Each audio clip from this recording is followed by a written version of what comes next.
سلامونه درنو لیدونکو، زه ډاکټر نوید خپلواک یم. نن در سره په ډیره مهمه موضوع خبرې کوم. نفرولتایسز یا د پښتورګي ډبره یا د ګردې تیږه. ښه، مخکې له دې چې د ګردې په تیږه خبرې وکړو یا د پښتورګي په ډبره، باید په ذهن کې مو موجوده وي هغه ډبرې چې موږ په خپل محیط کې ګورو، دا هغه ډبرې نه دي چې په ګردو کې لیدل کېږي.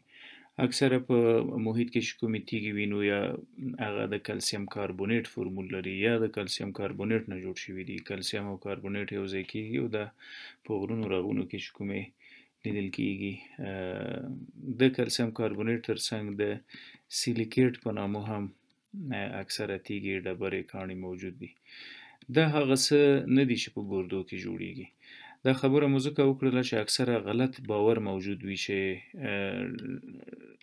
بعض انسانان داسې فکر کوي چې که اوبه ناپاکې وي نو کولی شي چې د ګردې د تیږې سبب وګرځي. دا یو غلط باور ده. ناپاکې اوبه معنا که خاوره ولري یا شګه ولري، چې اکثره دا د خامو پخو اوبو باور هم غلط ده چې د ګردې د کاڼي سبب ګرځي. خاوره او شګه که چیرې په اوبو کې موجوده وي، بعضې انسانان داسې فکر کوي چې ګواکې دا اوبه به راځي او دا به په ګرده کې د تیږې سبب ګرځي. دا یو غلط ذهنیت ده. په شروع مخکې له دې چې د ګردې په تیږه وغږیږو، دا موضوع باید واضح شي.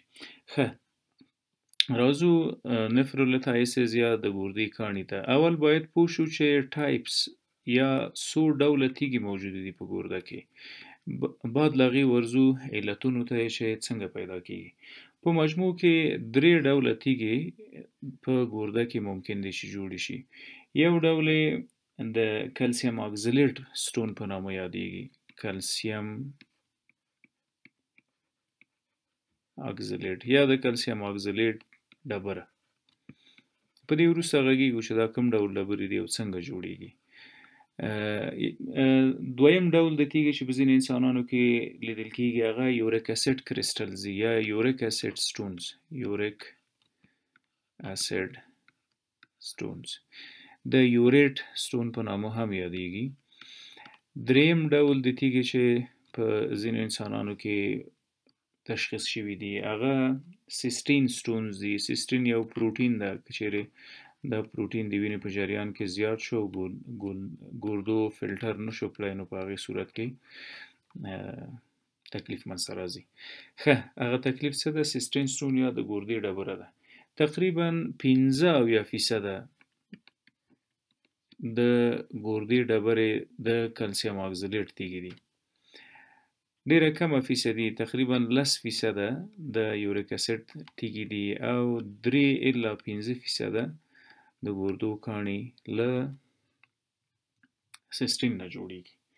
ښه، راځو دغه ډول چې په ډیرو انسانانو کې لیدل کېږي، یعنې 15% دغه تیږې د کلسیم اکزلیټ تیږې د ګردو د تیږو سبب ګرځي یا په پښتورګو کې د ډبرو سبب ګرځي. کلسیم اکزلیټ 2 علتونه لري. درست؟ هایپرکلسیمیا یا د وینې په جریان کې د کلسیم زیاتوالی. هایپرکلسیمیا که چیرې د وینې په جریان کې کلسیم زیات ول او د اوږدې مودې لپاره پاتې شول، دا یو خطر جوړوي د ګردې د کاڼي. له یوې خوا که چیرې په ګرده کې کلسیم زیات شي او له بلې خوا ته اکزلیټ زیات شي یا هایپر اکزلوریا منځته راشي. هایپر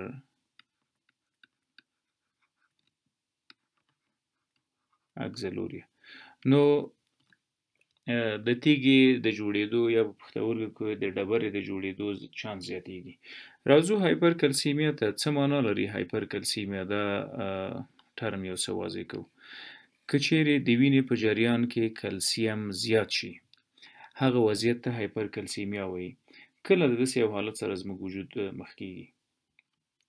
ګورئ، که چیرې تاسو به حتما د ویټامین ډي په نامه یو څه اورېدلي وي. ویټامین ډي، د ویټامین ډي وظیفه څه ده؟ د وینې له جریان نه کلسیم اخلي او هډوکو ته انتقالوي. که چیرې ویټامین ډي کم شي نو هغه ځواک او هغه توان کمیږي چې کلسیم له وینې نه اخلي انتقالوي هډوکو ته. نو څه به منځته راځي؟ هایپرکلسیمیا. یو علت د وینې په جریان کې معلوم شو د ویټامین ډي کمبود. کله ویټامین ډي کمیږي په وجود کې، غټ علت یې لمر ته نه کېناستل دي یا د لمر وړانګو ته ځان نه ښودل دي.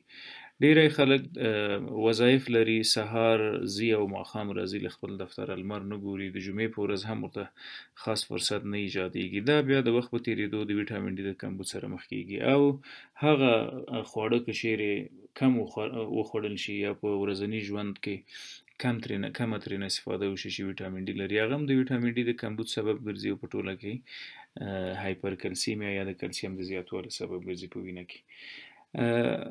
موږ د پاراتایراید په نامه یو هارمون لرو. په غاړه کې زموږ یوه غده موجوده ده، تایراید په نامه. دوه کوچنۍ نورې موجود دي د پاراتایراید په نامه. دغه پاراتایراید هارمون مهمه وظیفه لري. پاراتایراید هارمون.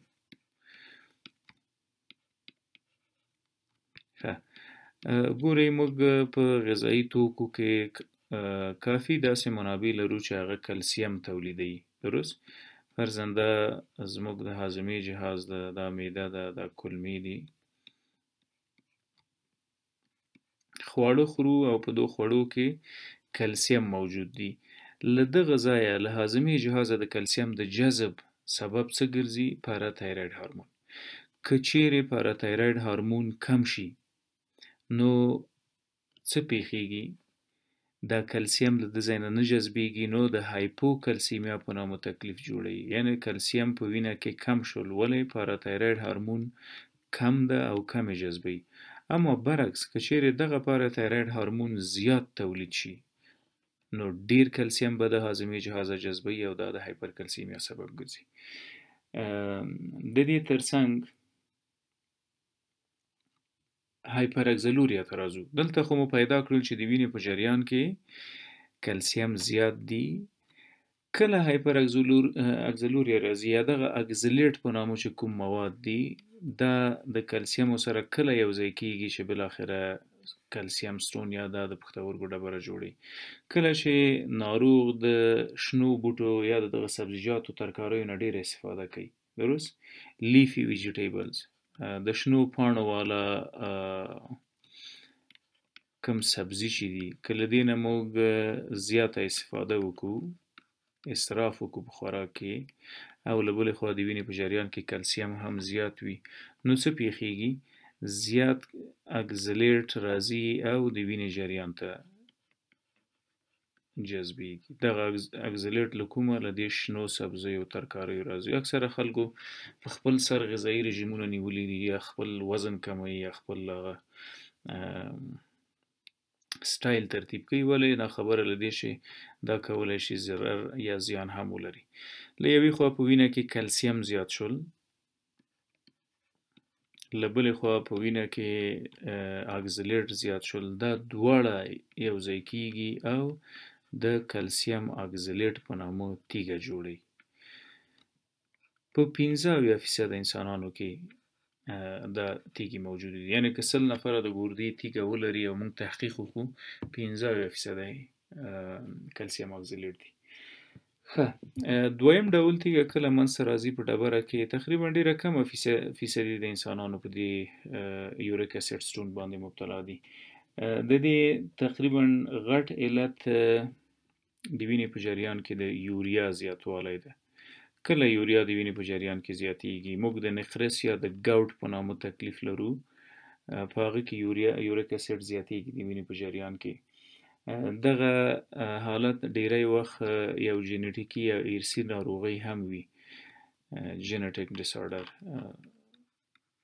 په ارثي ډول یوریک اسید زیات جوړیږي او دا بالاخره ورځي په ګردو کې نه فلټر کیږي او د نه فلټر د وجې هلته رسوب کوي او تیږه جوړوي.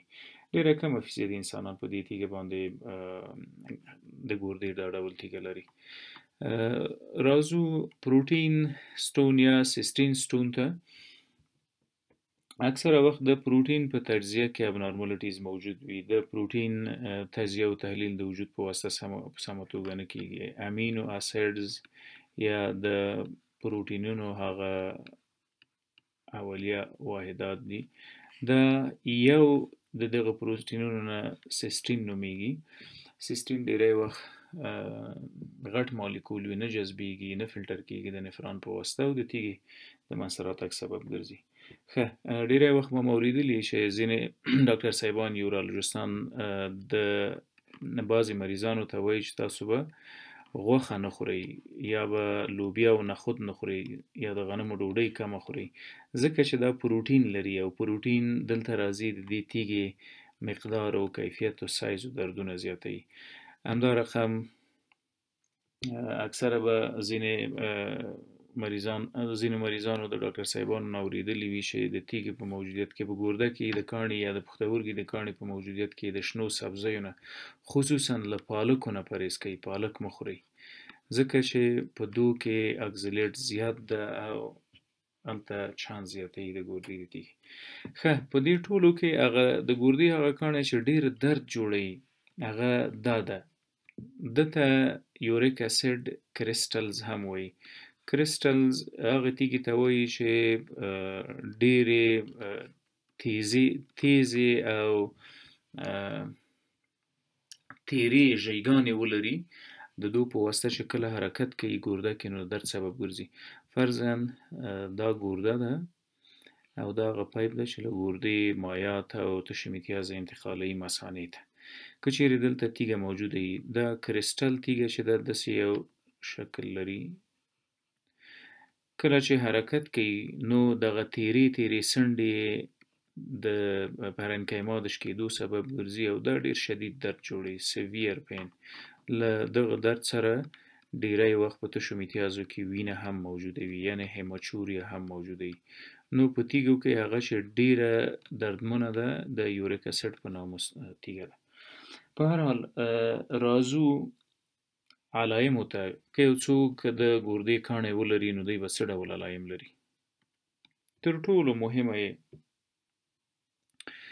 باید په دې پوه شو چې تر ټولو مهمه که چیرې د ګردې کاڼی موجود وي او دا کاڼی کم درد ونه لري، ایسمپټومټیک وي، نو هیڅ معالجې ته اړتیا نشته ده. خو که چیرې کاڼی موجود وي او د دردونو سبب وګرځي، لومړنۍ نښه یې پین، درد ده. دا درد چیرته موجود وي؟ دا ډیری وخت د ګردې که ښي ګرده کې وي نو په ښي تشه کې وي، که چپه ګرده وي په چپ تشه کې موجود وي. که چیرې تیږه حرکت وکړي نو طبعا د زخم سبب ګرځي، هیماچوریا یا په وینه کې په تشو میتیازو کې وینه هم لیدل کیږي. درست؟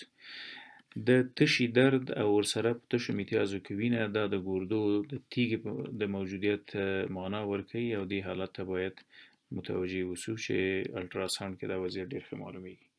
ښه، ډیری وخت د ګردې د تیږې د وجه چې کوم درد پیدا کیږي هغه لاندې هم حرکت کوي چې موږ ورته ګراین پین وایو. ګراین پین. ښه، ګراین پین چیرته وي؟ ښي طرف ته له نامه لاندې، یعنی همداسې موازي د تشي سره دغه ساحه درد کوي او دغه دردونو سره هم ډیری وخت په تشو میتیازو کې وینه وي. همدا رقم د وینې موجودیت په مثانه کې د سیسټایټس یا د مثانې د عفونت او د التهاب سبب هم ګرځي چې د دې د وجې مریض تب او استفراغات هم کولی شي پیدا کړي. ډسیوریا یا د تشو میتیازو سوځېدل حتمي او لازمي وي د ګردې په کاڼي کې. ښه، که چیرې د ګردې کاڼی یا ډبره موجوده وي څه وکړو؟ معالجه څه ده؟ ښه، موږ دوه ډوله معالجې د ګردې د کاڼي لپاره پیشنهاد کوو، میډیکل او سرجیکل. د دواګانو نه استفاده او عملیات کول. میډیکل کې څه دي؟ که چیرې مریض د درد طاقت ولري یا موږ وشو کولی قوي انالجزکس وکاروو، په همدې وخت کې د ځینو درملو نه استفاده وکړو چې د ګردې پرنکیما یو څه نرمه کړي او تیږې ته حرکت ورکړي. همدا رقم ځینې مسل ریلکسنټس دي، فلوکزیټ 200 ملي ګرامه د ګردې په کاڼو کې ډیری وخت ښه نتیجه ورکوي. دا د رینل پرنکیما یو څه نرموي او تیږې ته اجازه ورکوي چې حرکت وکړي، داسې لاندې راشي. ورسره ځینې هلوپیتیک میډیسنو ښه نتیجه ورکړې ده، لکه سنکل ډراپس، دا کولی شي د تیږې په تحرک کې یو څه رغندرول ولري. ورسره ډایروټکس دي یا له ټولو مشهوره لازکس ټابلیټونه د تشو میتیازو مقدار زیاتوي، فلو زیاتوي چې تیږه بالاخره له خپل موقعیت حرکت وکړي مثانې ته. اما نن سبا ډېر ښه پیشرفت د دې په دې معالجه کې شوی ده، هغه چې لیزري عملیاتونه ورته وایي، اکسترا کارپوریل شاک ویو. اکسترا کارپوریل شاک ویو څه کېږي؟ دا لکه زموږ په ټولنه کې چې په لیزري عملیاتو باندې مشهوره ده، د آواز په واسطه باندې اکسترا کارپوریل شاک ویو، لیټوتریپسي.